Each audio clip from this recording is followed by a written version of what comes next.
I was late, or I'm late today, for I passed by Bulacan to visit the family of Carlos, to condole with the father, the only remaining member of the family.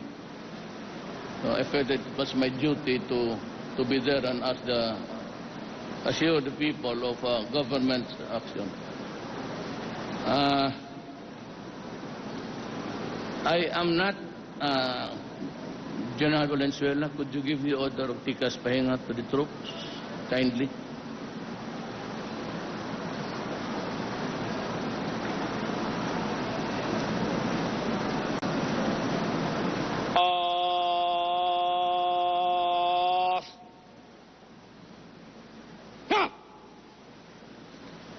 You know, I am not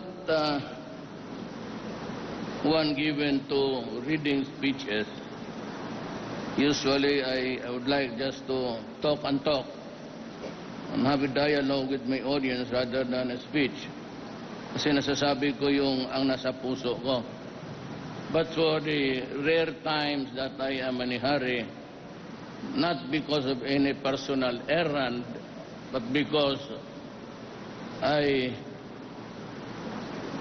feel bad that my troops there are getting wet and cold. Babasahin ko na lang itong speech ko. It's about 2 pages. But I have to make my acknowledgements. The Vice President, Maria Leonor Robredo. Ma'am, may I look at it for the 3rd time? His Excellency Kim Ji-shin, the Ambassador of the Republic of Korea to the Philippines, Executive Secretary Salvador Midaldia,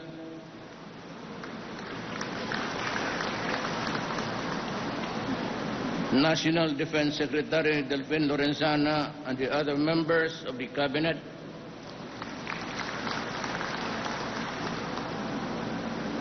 Lieutenant General Eduardo Año, Chief of Staff, Armed Forces of the Philippines,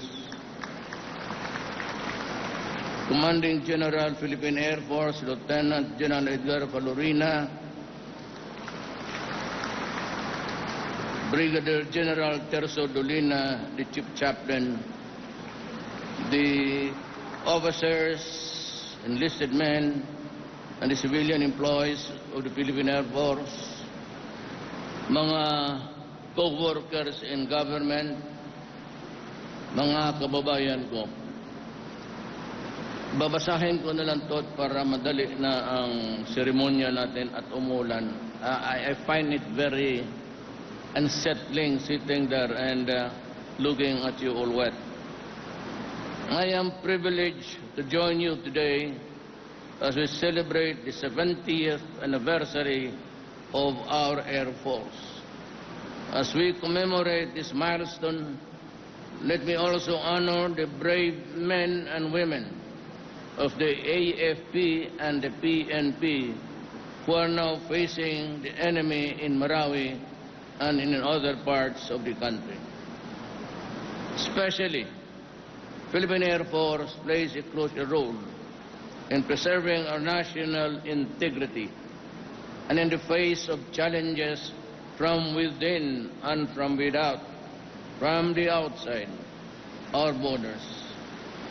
PAF's intensified aerial reconnaissance mission and the maritime patrols of the West Philippine Sea and the Bemhang Rise are testament to our dedication to protect our waters from external threats. We have also tapped PAF to augment our internal security operations by providing air support to our ground forces and assisting our law enforcement agencies in the surveillance and intelligence gathering operations.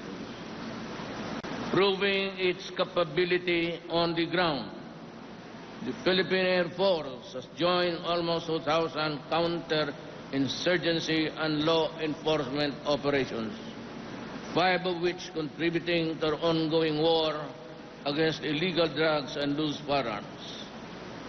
The Philippine Air Force is also playing a crucial role in an effort to retake Marawi City from the clutches of the ISIS-inspired terrorists. We have deployed more than 40 of our air assets and more than 400 Air Force officers and personnel, and several of which are involved in ground operations. As we wrap up in our campaign to liberate Marawi, I am confident that the Philippine Air Force will once again take an active role in the rebuilding of the city and uplifting the spirit of those affected by the conflict.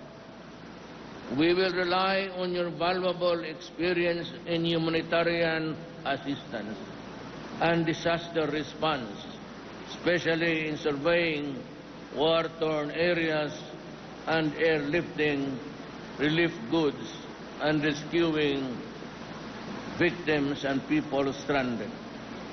I assure you that we will build on our past gains to further strengthen the Philippine Air Force. We will continue the ongoing modernization program by procuring additional attack and combat utility vehicles and unmanned aerial vehicles or UAVs to complement our already existing air assets. As our country faces the current challenges of terrorism and external security, I call upon the men and women of the Philippine Air Force to live up to your oath with the highest degree of professionalism and competence.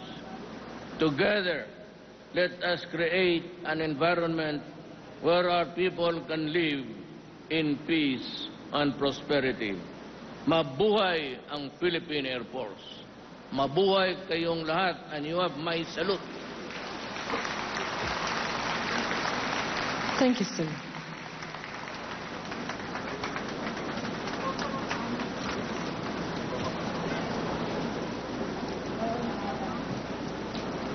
Bukluran!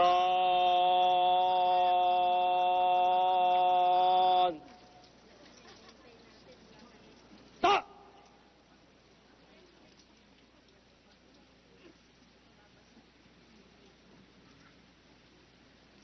As part of the Philippine Air Force anniversary celebration, we shall witness the formal presentation of the Certificate of Complete Delivery of the 12 FA-50 aircraft from the Korean Aerospace Industries Limited to the Philippine government.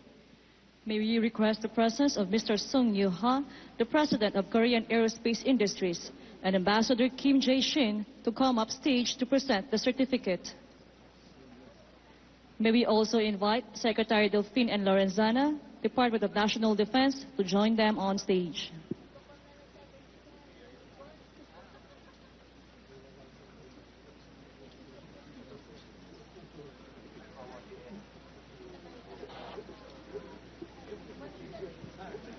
The President of Korean Aerospace Industries, Mr. Sung Yong-ha, shall hand over the Certificate of Complete Delivery of aircraft to the Ambassador of the Republic of Korea to the Philippines, Ambassador Kim Jae-shin, and will be received by Secretary Delphine N. Lorenzana, Department of National Defense.